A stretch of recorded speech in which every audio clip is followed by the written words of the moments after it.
আহা, আমের গন্ধে না পেটটা বড়ই খিদেতে মোচড় দিচ্ছে গিন্নি। তাই বলি, ওরকম বাঁকা চোখে পাকা আমের দিকে তাকিয়ে আছো কেন?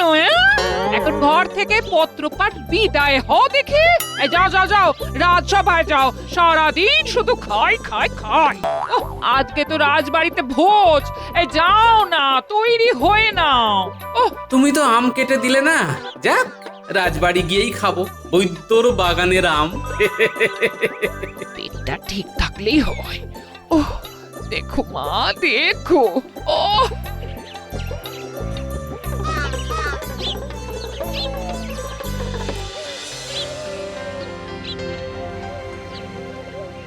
প্রতি বছরের মতো এই বছরও আপনাদের মহারাজ তার সভাসদদের কাজের প্রতি সন্তুষ্ট হয়ে একটি ভোজসভার আয়োজন করেছেন।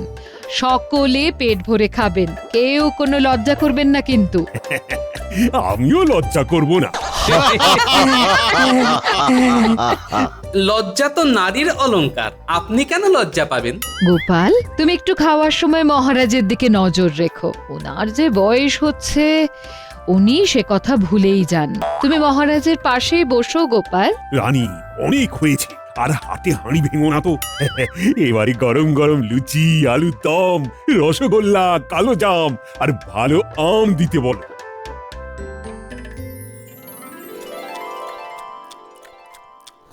রানীমা, আপনি কখন খেতে বসবেন? আমাদের তো খাওয়া প্রায় হয়েই এলো। আজকের দিনে আমি সবার শেষে খাবো। তোমাদের রানীমাও আমার মতোই তোমাদের ভীষণ ভালোবাসেন। সকলের পেট ভরেছে তো, আবারও বলছি, কেউ লজ্জা পাবেন না।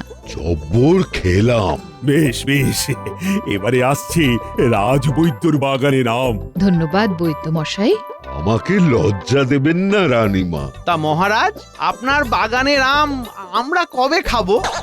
আপাতত বৈদ্যর বাগানের আম খাও, তবে হ্যাঁ, আমার বাগানের আমগুলো পাড়ার ব্যবস্থা করতে হবে। মহারাজ, আপনি আম পাড়ার দায়িত্বটা আবার মন্ত্রী মশাইকে দেবেন না। তাহলে কিন্তু একটা আমও আপনি পাবেন না, সব উনি বেচে দেবেন। আমি বেচলে তো তাও সেটা তো বাজার মারফত সাধারণ মানুষের পেটে যাবে, আর তুমি আম বাগানে গেলে তো সব আম তোমার একার পেটেই চলে যাবে গোপাল। আচ্ছা আচ্ছা, হয়েছে হয়েছে, থামো তো সবাই, এবার চলো মন ভরে সবাই বৈদ্যর বাগানের আম খাই। কে আছো? আম নিয়ে এসো।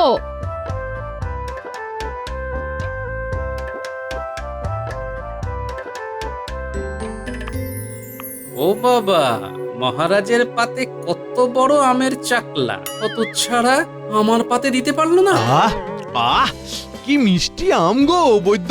হ্যাঁ, খান খান, সবাই মন ভরে খান। সবাই প্রাণ ভরে খাও। হ্যাঁ হ্যাঁ হ্যাঁ।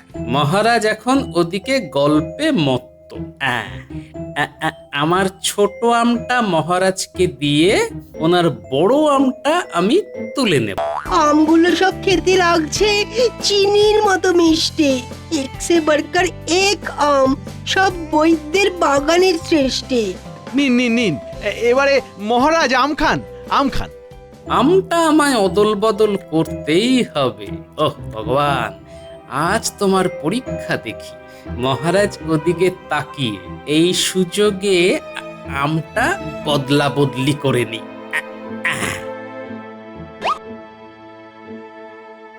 কি হ্যাঁ, গোপাল আম চুরি করে নিচ্ছে, তাও আবার মহারাজের পথ থেকে। দাঁড়াও দাঁড়াও, এবার গোপাল তোমাকে আমি দেখাচ্ছি, দাঁড়াও। আহ আহ, বেশ, হ্যাঁ, ভালোই মিষ্টি আম। তাহলে সবাই এখন যে যার বাড়ি গিয়ে ভাত ঘুম দাও। মহারাজ, আপনার পাত থেকে বড় আমটা গোপাল চুরি করলো, বুঝতে পারলেন না? গোপাল চোর? আগে আম চোর। আমচোর? তাহলে মন্ত্রী কি আমায় দেখে ফেললো নাকি? এই সেরেছে, তাই হবে। ও ভগবান, তুমি আমাকে পথও দেখালে আবার ফাঁসিও দিলে। এ কেমন লীলা তোমার! গোপাল আবার কখন আম চুরি করে? এ আমি তো নিজের পা থেকেই আম খেলাম। একটু আগেই আপনি কথা বলতে ব্যস্ত ছিলেন, সেই সুযোগে আপনার আমের বড় টুকরো চাকলাটা সরিয়েছে। কিন্তু আমার আমের চাকলাটা তো ছোট ছিল। সেটা তো গোপালের হাতের খেলের জন্য হয়েছে মহারাজ। সে নিজের পাতের আমের ছোট টুকরোটা আপনার পাতে রেখে আপনার পাতের বড় টুকরোটা নিজে নিয়ে নিয়েছে। সে কি? গোপাল, এসব কি শুনছি? বুকের পাটা থাকলে স্বীকার করো গোপাল।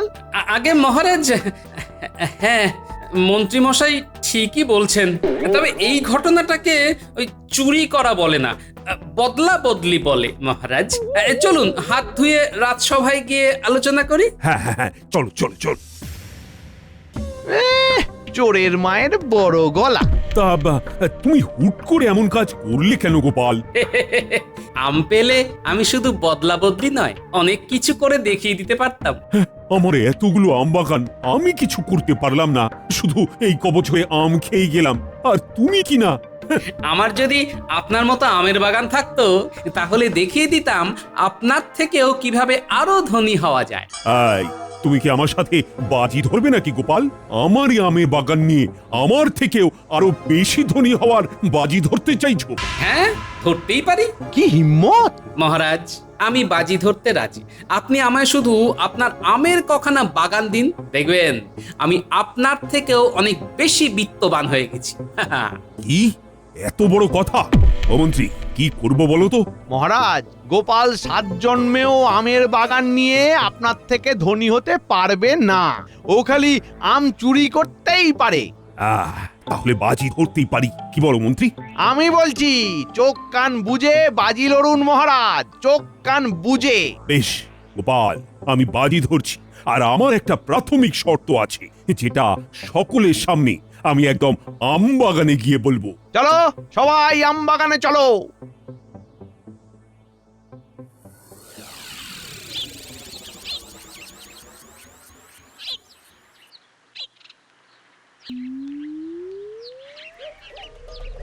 সকলের সামনে আমি আমার এই দক্ষিণের এবং ওই দিকের পূর্বের আমবাগান গোপালকে 3 মাসের জন্য অর্পণ করলাম। গোপাল, ঠিক 3 মাস বাদে যদি তুমি এই বাজি না জিততে পারো তাহলে পরিবার নিয়ে তোমায় এই রাজ্য ছাড়তে হবে। আর মহারাজ, যদি আমি জিতে যাই তাহলে? তাহলে এই রাজ্যের নাম পরিবর্তিত হয়ে তোমার নাম অনুসারে হবে গোপাল নগর। কি রাজি তো? হ্যাঁ মহারাজ, আলবাত রাজি।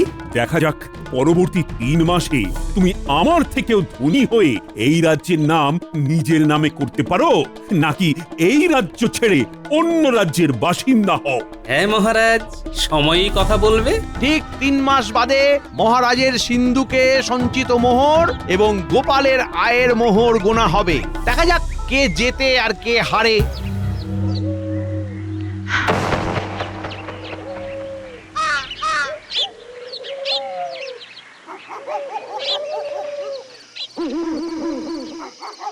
গিন্নি, ও গিন্নি, বাজি তো ধরে নিলাম, জিতবো তো?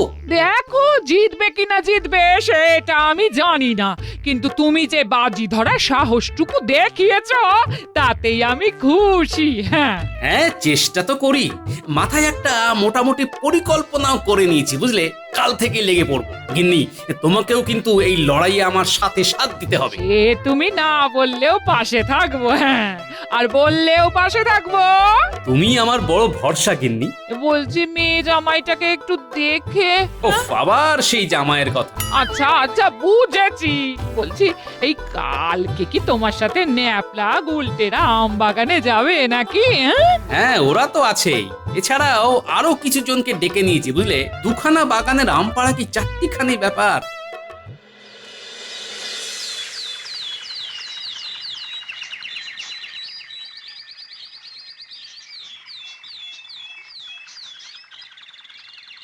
দাদু, ও দিদা, দরজা খোলো। আমরা এসে গেছি। আম বাগানে যাই চলো। রে যাই।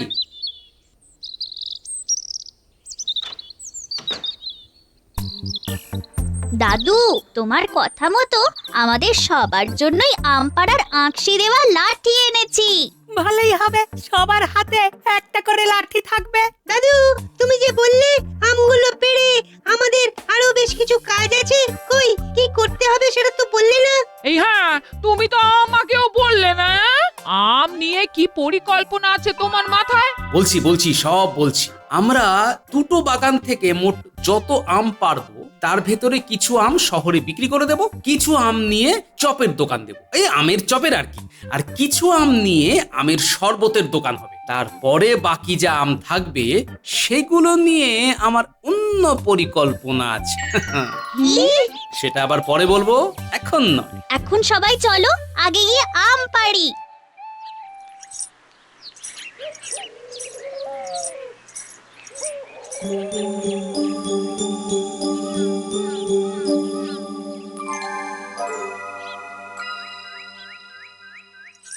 কি মহারাজ, সকাল হতে না হতে মুখ এত গম্ভীর কেন? ছাদ থেকে দেখলাম গোপাল আম বাগান থেকে আম পেড়ে গরুর গাড়ি বোঝাই করে নিয়ে যাচ্ছে। মহারাজ, গোপাল আপনাকে টেক্কা দেওয়ার বাজি ধরেছে বলে মুখ ভার করে আছেন, নাকি আশঙ্কা করছেন গোপাল সত্যি সত্যি যদি আপনার থেকে ধনী হয়ে যায়? কি হয়েছে যদি একটু মন খুলে বলেন। আশঙ্কা করছি, সেই জন্যই তো মুখ ভার। আরে গোপালের মাথায় প্রচুর বুদ্ধি, সেটা তুমি তো জানোই। যদি সে সত্যি সত্যি বাজি জিতে যায় তাহলে কৃষ্ণনগরের নাম বদলে গোপালনগর হয়ে যাবে। ভাবো তো কি লজ্জা। উপরওয়ালাকে ডাকুন যাতে আপনার মান সম্মান বজায় থাকে।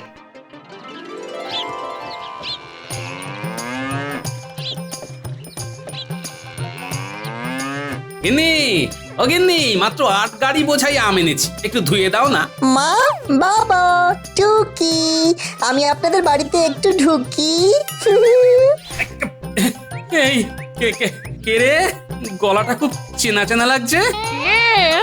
মা, আমরা। ওহো মা, আয় আয় আয়, এসো এসো বাবা জীবন, এসো, আয় মা আয়।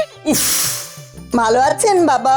একটু আগে পর্যন্ত ভালোই ছিলাম বাবা, কিন্তু এখন অসুস্থ বোধ করছি বাবা। অসুস্থ লাগছে? ভগবানকে ডাকুন, কার যে কখন কি হয়। মনে হচ্ছে ঠিক সময়ে এসেছি। কি বললে? আর তোমরা এখন এইখানে? কি ব্যাপার? হাওয়া বদল করতে চলে এলাম টুকুস করে, কদিন থেকে তারপর যাব বাবা। দেখো তোমার কদিন যাতে আবার বেশি দিন না হয়। বাবা, এই দালানে ভর্তি আম যে, কি ব্যাপার? আমি কি একটু খাবো? না বাবা, এইগুলো খাওয়ার জন্য নয়। বাবা একটু বলো না কি হয়েছে? আসলে মা, আমি মহারাজের সাথে বাজি ধরেছি, বুঝলি। বলেছি ওনার থেকেও ধনী হওয়ার ক্ষমতা আমার আছে। বলেছি ওনার বাগানের আম নিয়েই আমি আমার ক্ষমতায় অনেক কিছু করে ওনাকে ধনী হয়ে দেখাবো। ও বুঝেছি, তা এগুলো ওনার বাগানেরই আম, তাই তো? হ্যাঁ মা, এই আমগুলো নিয়ে কিছু শহরে বিক্রি করব, কিছু আম নিয়ে শরবতের দোকান দেব, আর কিছু আম নিয়ে আমের চপের দোকান খুলব। তারপর অবশিষ্ট আমগুলো দিয়ে আম তেল, আমের আচার, আম সত্ত্ব। বাবা, এইগুলো করতে অনেক লোক লাগবে তো। তারপর 1-2 দিন অন্তর অন্তর আরো আম নিশ্চয়ই আসবে। হ্যাঁ মা, আম তো আসতেই থাকবে, তারপর ঝাড়াই বাছাই ধোয়ার ব্যাপারও আছে। এদিকে অত লোকও নেই, কি যে হবে তাই ভাবছি, বুঝলি। কিচ্ছু ভেবো না বাবা, আমি আছি, তোমার জামাই আছে, ও সব আম ধোয়া বাছা করে দেবে। আমি এখন আম ধোবো? শুধু আম ধোয়া নয়, অনেক কাজই করতে হবে, চলো। যাক, ভগবান মুখ তুলে চেয়েছেন।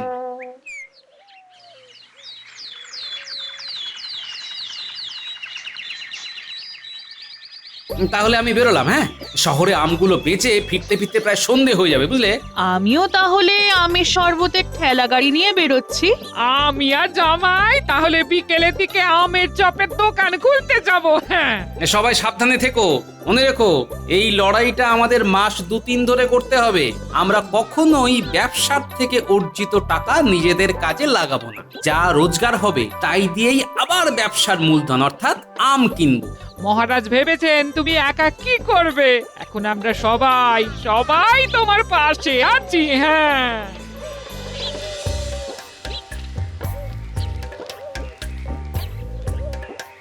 কাঁচা আমের মিঠা শরবত, 1 ঘটি 1 মোহর।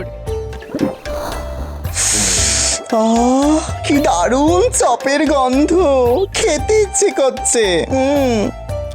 রসে ভরা দারুণ আম 5 মোহরে 1 সের।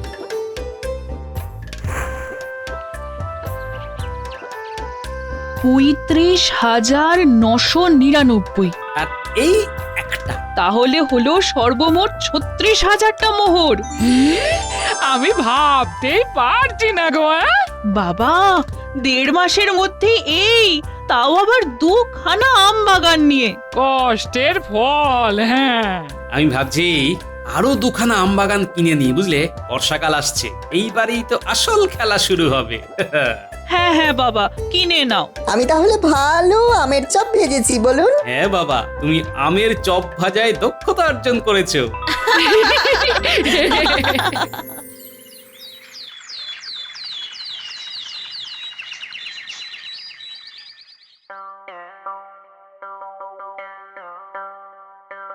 কি ব্যাপার গোপাল, এখন রাজসভায় যে? কি ব্যবসা লাটে উঠলো নাকি? আগে না মন্ত্রী মশাই, মহারাজ, আমি আপনার থেকে 2খানা আম বাগান কিনতে চাই। কি? আম বাগান কিনবে? হ্যাঁ। এত সমৃদ্ধি হয়েছে তোমার। এই মন্ত্রী, আমার মোহর গোনো, তারপর গোপালেরটাও গুনবে। 3 মাস হতে পারলো না, এখনই কিনা বাগান কিনতে চায়। মোহর তো গোনাই আছে, আর কত আছে সেটা একটা কাগজের মধ্যে লেখাও আছে। আমি এক্ষুনি সিন্ধুক থেকে নিয়ে আসছি।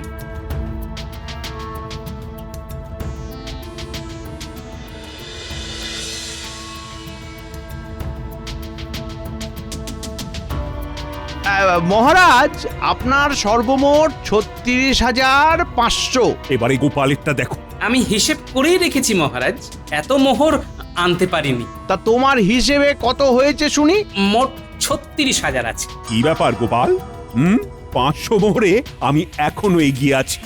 তুমি কখনোই আমায় টেক্কা দিতে পারবে না। যাও যাও, আমি আর আমবাগান দেব না। ভেবে দেখুন মহারাজ, এখনো 3 মাস হয়নি, তাতেই আমি আপনার ঘাড়ে নিঃশ্বাস ফেলছি। যাকগে, আসি। আমার বরাদ্দ 3 মাস শেষ হলেই না হয় দেখা হবে মহারাজ।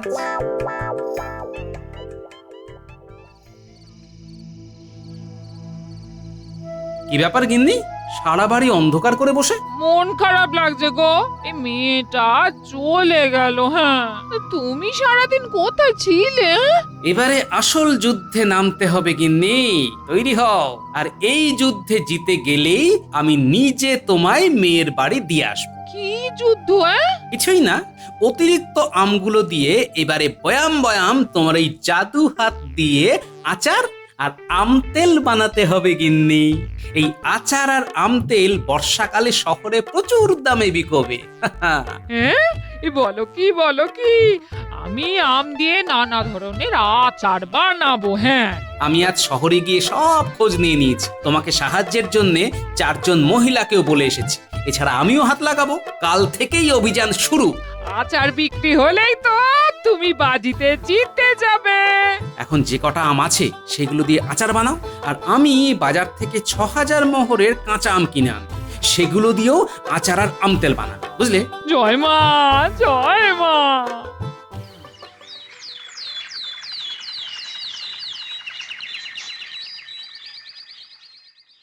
কি ব্যাপার, গোপালের মুখে এত হাসি যে? আগে বিজয়ের হাসি।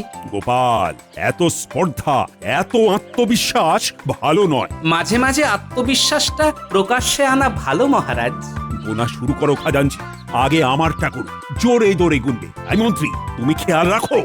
1 2 3 50,000। মহারাজের সর্বমোট 50,000 মোহর। এবারে গোপালেরটা গুনো। চিন্তা নেই খাজাঞ্চি, চিন্তা নেই। তোমায় 50,000 অবধি এবার গুনতে হবে না।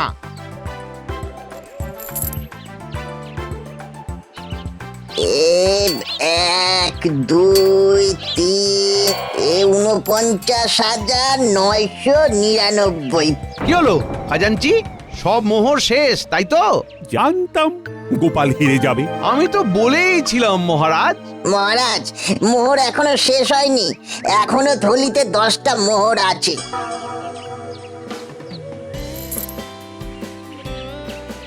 মানে গোপাল দাদা সর্বমোট 50,000 9খানা মোহর। তার মানে গোপাল জিতে গেল। আমার কৃষ্ণনগর কি তবে গোপালনগর হয়ে যাবে? মহারাজ, আপনাকে পরাজিত করার ইচ্ছা আমার প্রকৃতভাবে একদমই নেই মহারাজ।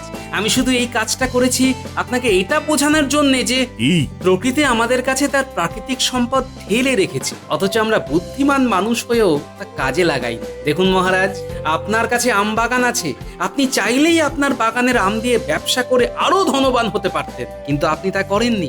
সেখানে আমি একজন সাধারণ প্রজা হয়ে খেটে ব্যবসা করে আপনার থেকে 9টা মোহরের বেশি মালিক হয়ে আপনার থেকেও ধনী মহারাজ।